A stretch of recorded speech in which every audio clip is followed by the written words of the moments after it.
It had been 6 years since they made their deal. Laban had changed Jacob's wages 10 times.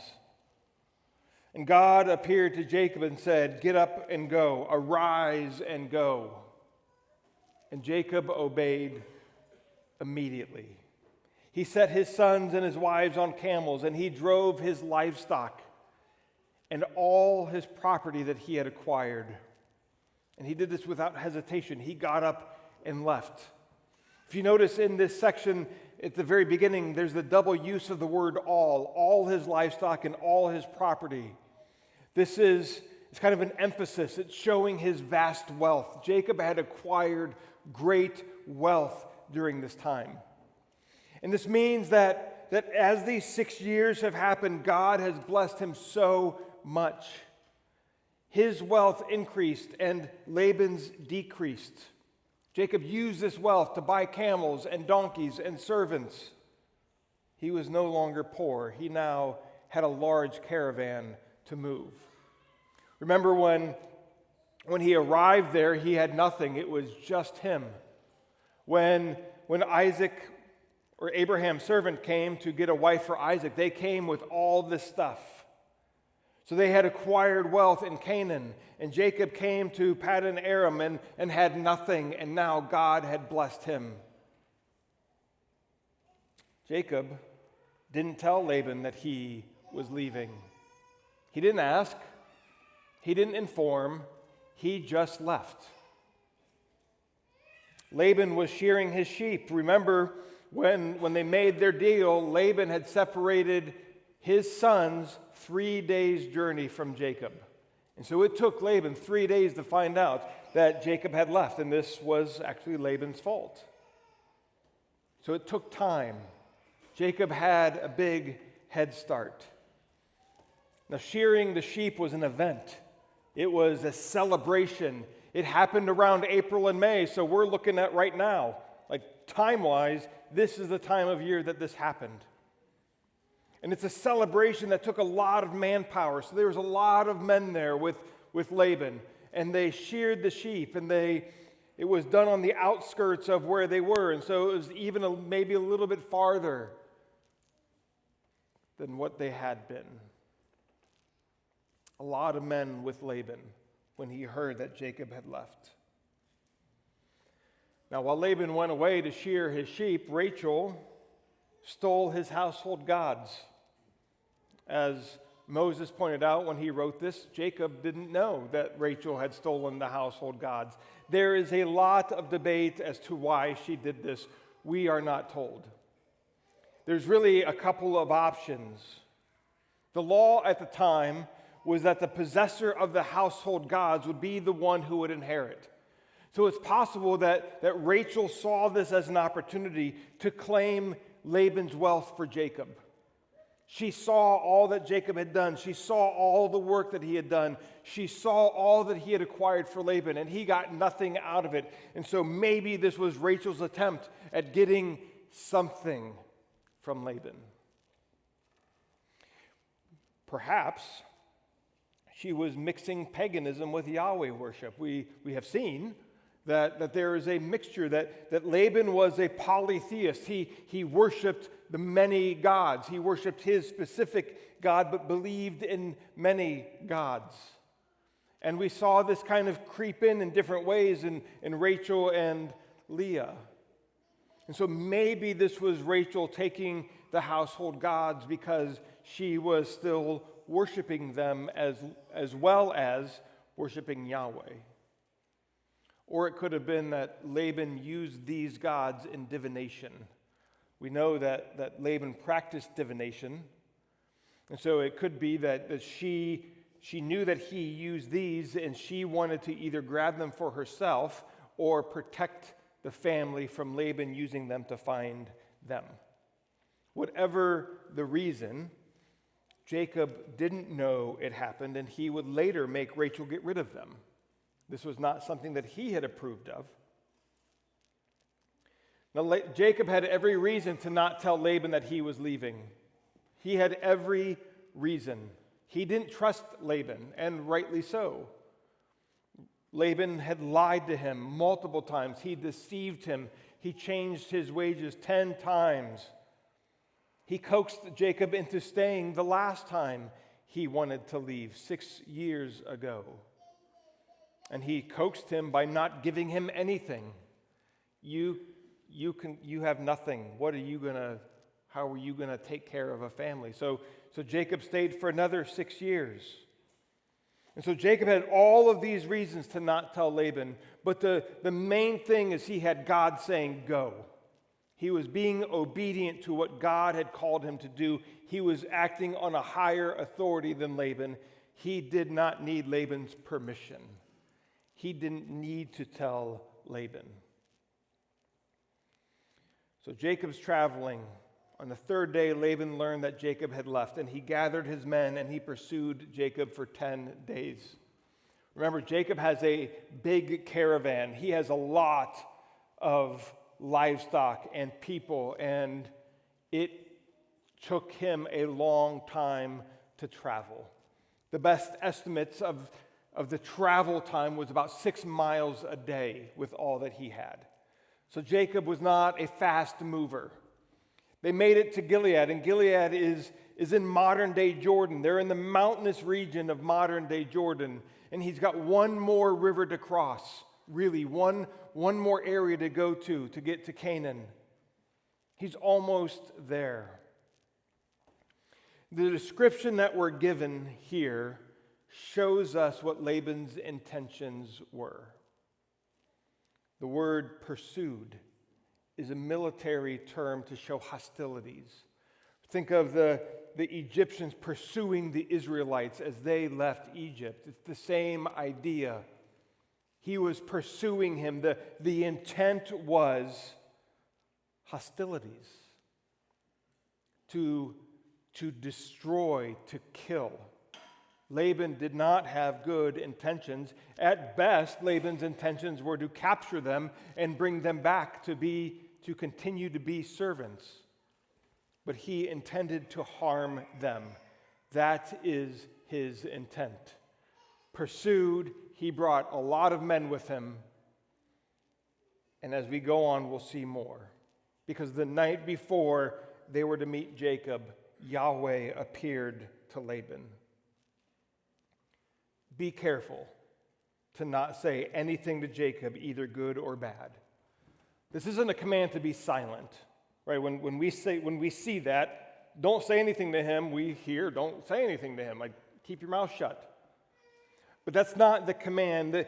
The warning is, don't do any harm to Jacob. Do not get in his way.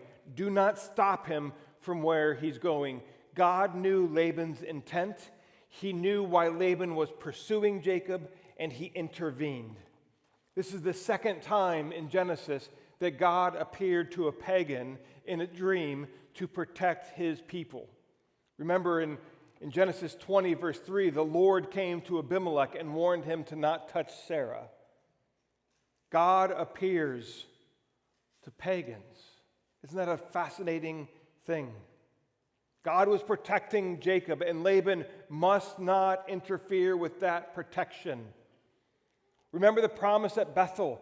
The promise that God made at Bethel was, behold, I am with you. I will keep you wherever you go, and I will bring you back. Jacob is now seeing that being played out again.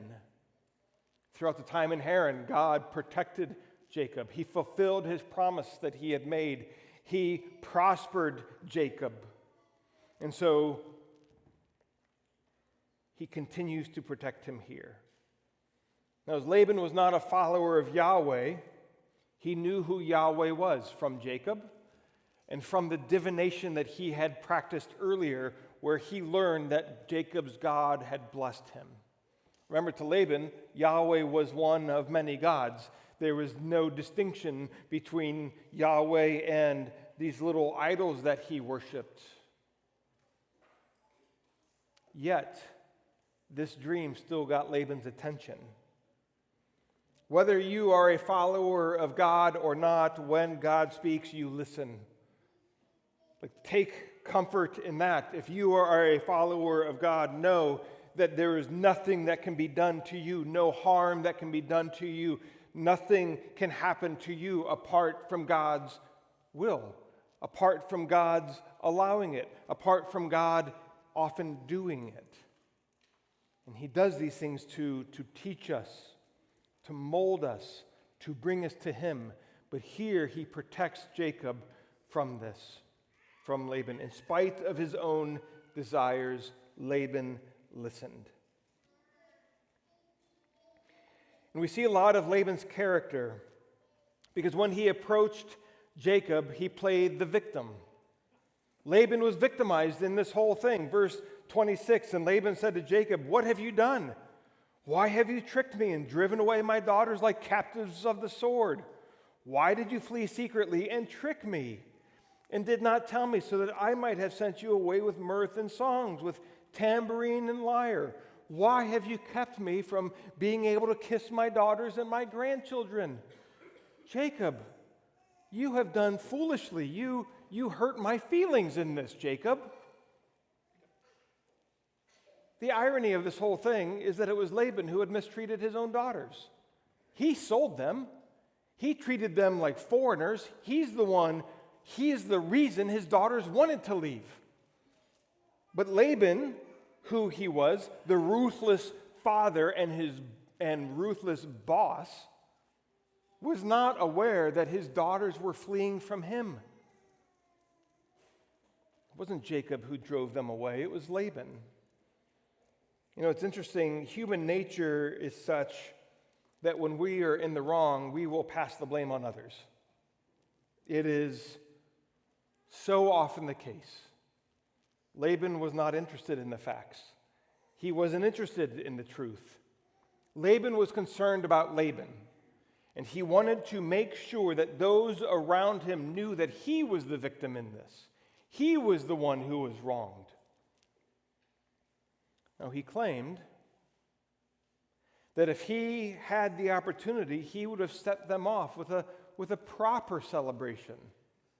He would have given them a big party. He would have celebrated them.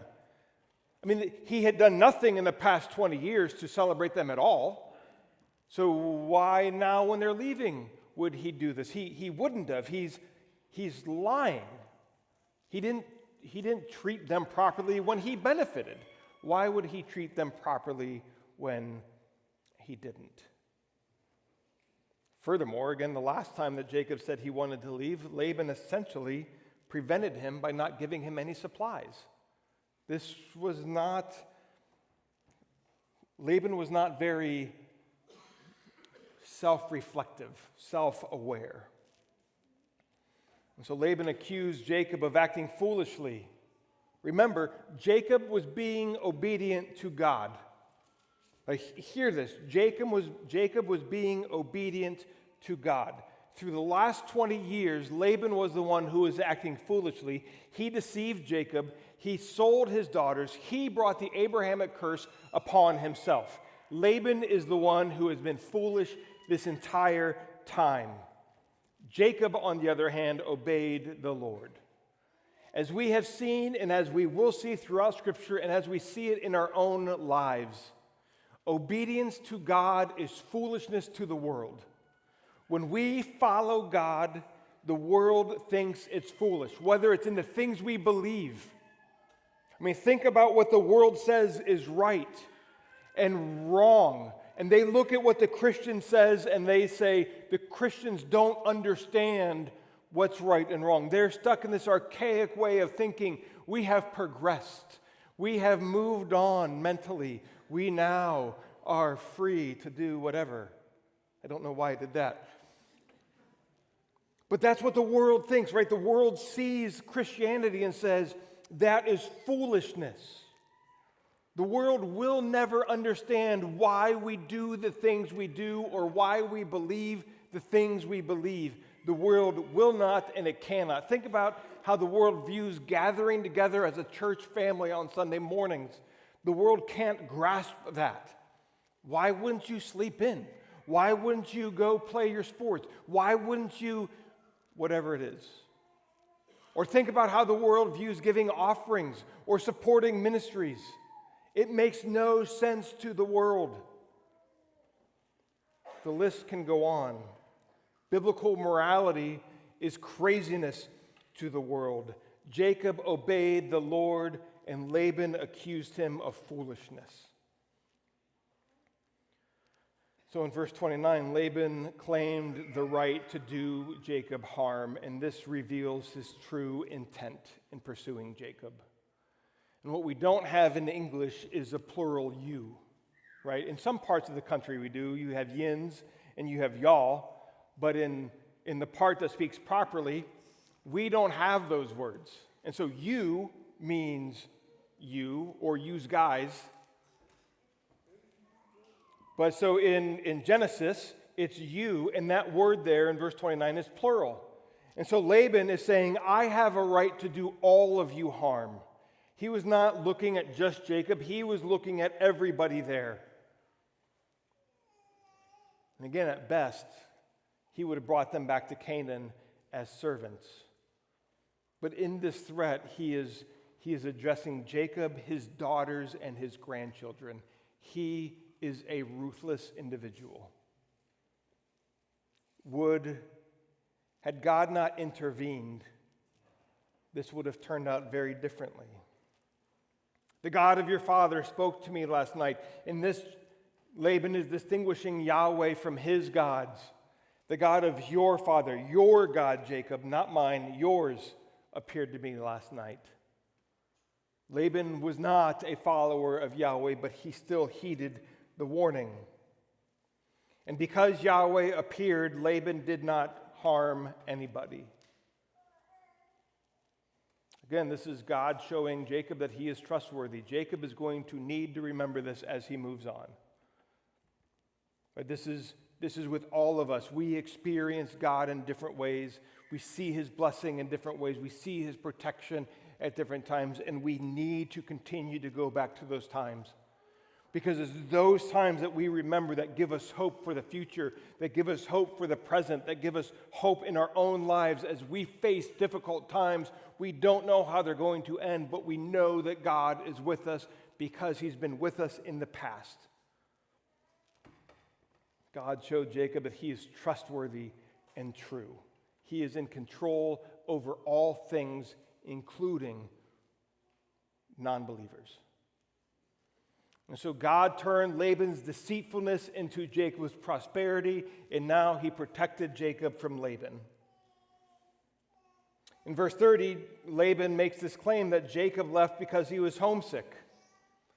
Jacob, I know you left because you really want to be with mom and dad.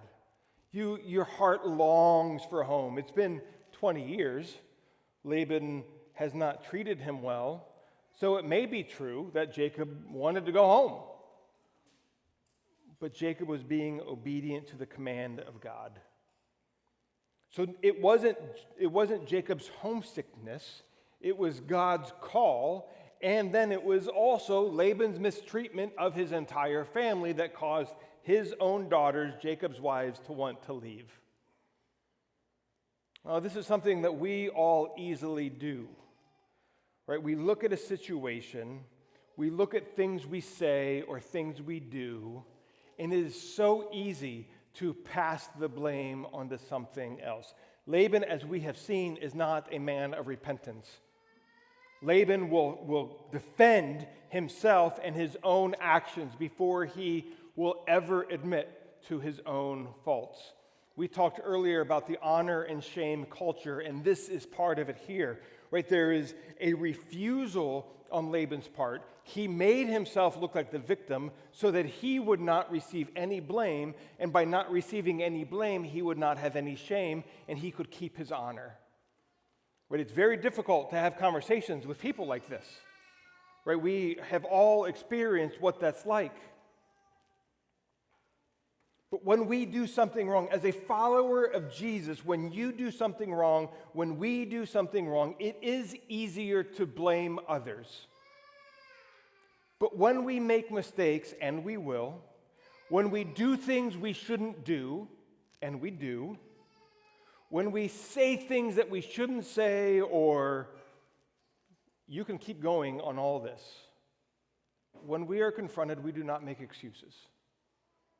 Right? Laban could never be sanctified because part of the sanctification process is forcing yourself to look at what you've done that's wrong and say, I'm sorry. I messed up. That was not my intent. Own what you did. Apologize and rest in God's grace. This is part of repentance. This is part of sanctification. Own, confess. This is something that I have had to come to grips with throughout the years. That may be a shock to some of you. I think I'm getting better, but I even recently was reminded that my attempts at humor sometimes go too far. I sometimes say the first thing that comes into my head, which is a dangerous thing, I assure you. And the attempts at trying to be funny or whatever can be hurtful. And so part of the Christian responsibility is to not be like Laban, but own what you do.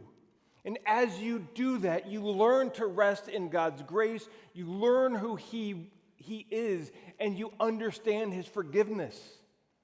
Like that is part of the Christian walk. And Laban's refusal to do this is one of the reasons why Laban could never turn to God, because he couldn't even admit his own faults. As we understand God's grace and who He is and what He has done for us, we know that we don't have to be perfect, that we do make mistakes, that we do sin, and in doing so, we learn to rest in God's grace and His goodness because He is perfect, we are not. Laban's refusal to own anything shows where his heart is. Laban's response shows his lack of faith, his lack of trust in Laban. He was afraid to tell Laban that he was leaving. I was afraid that you would take my family by force. It's a strong word. It's violently rob my family. I thought that you would violently take them from me. Needless to say, Jacob and Laban did not have a good relationship. You talk about in-law problems, probably none of ours compares to Jacob's issues with his father-in-law. Jacob had no reason to trust Laban at all. But then Laban makes an accusation that really took Jacob by surprise. Somebody had stolen his household gods. Now, the word gods, maybe it's idols, maybe it's not idols, but they are small statues with religious significance. Ooh.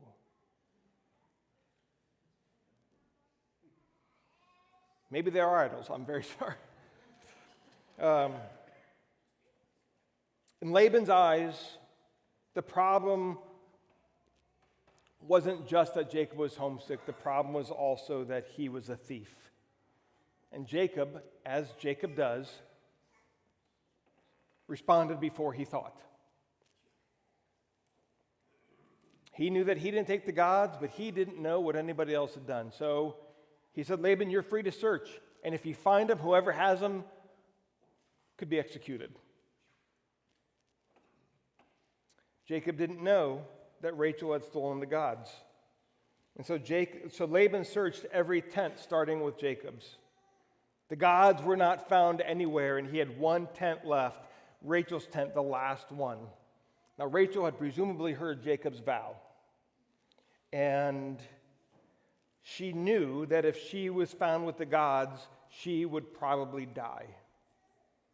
Isn't that sad? She took no comfort in the fact that she was Laban's daughter. She knew what kind of man he was, and she knew that he would not be gracious to her. And so before Laban arrived in her tent, she took them, hid them in her saddle, and sat on them. Laban goes in the tent, and he felt around the tent. And the idea there is of a blind person trying to feel everything. They can't see what they're looking for. It's to think about Isaac as he was with Jacob and he was feeling Jacob's face and his arms and trying to figure out who he was. That's the idea. Laban couldn't find them. He was looking everywhere. There's one place left, the saddle where Rachel was sitting. And Rachel told Laban, sorry, I can't get up because I'm on my period. The custom at the time was that she would not have to rise. So Rachel knew what she was doing. Like this was, she wouldn't have to stand up. Laban wouldn't make her because of the rules. But it's interesting because also if she sat on them during that time, they would be considered contaminated and unclean. And this goes somewhere because Laban's search was finished and the gods were not found. But something that we see throughout the Old Testament is that God, Yahweh, is the God. There are many gods, lowercase g, in the Old Testament, in the New Testament, in our very lives. But there is nothing that compares to Yahweh. Yahweh came to Laban in his tent in a dream and gave him commands, and Laban couldn't find his puny little gods. Yahweh protected Jacob from Laban, and Laban couldn't even protect the gods themselves. They needed protection. Yahweh does not need protection. Laban's gods were so small that they were concealed by Rachel sitting on them. God can't be hidden. Now, while we don't have idols, we all have gods that claim our devotion. What are the gods in your life that you're trusting in? Or what are you resting in for your protection? Where is your hope? Again, you're probably aware that this is election year. Everyone's favorite time. The commercials are about to start. It's going to be an amazing time. A lot of truth is going to be out there. But do you think that either candidate will save our country or destroy our country? Do you think that if the right person is elected, we're all going to be great? Or if the wrong person is elected, we're all going to be doomed? Both opinions are wrong. Because God is sovereign and He is the ruler of the universe. He causes nations to rise and fall. He chooses the leaders. We all have opinions, as we should. But nobody in Washington or in Columbus or in City Hall is our hope. So do you put your hope in politicians? Do you put your hope in your 401k or your IRA or in your bank account or in your position at work? Whatever it is, it's a worthless idol. It's as worthless as the gods that Rachel was sitting on. And this is what God is showing us. He is the one who can be trusted. He is the one who protects. He is the one who saves. He is the only one who is worthy of our hope and our praise. He does not need to be protected. He does the protecting. And He is worthy of all that we have. Rest and trust in Him and in Him alone.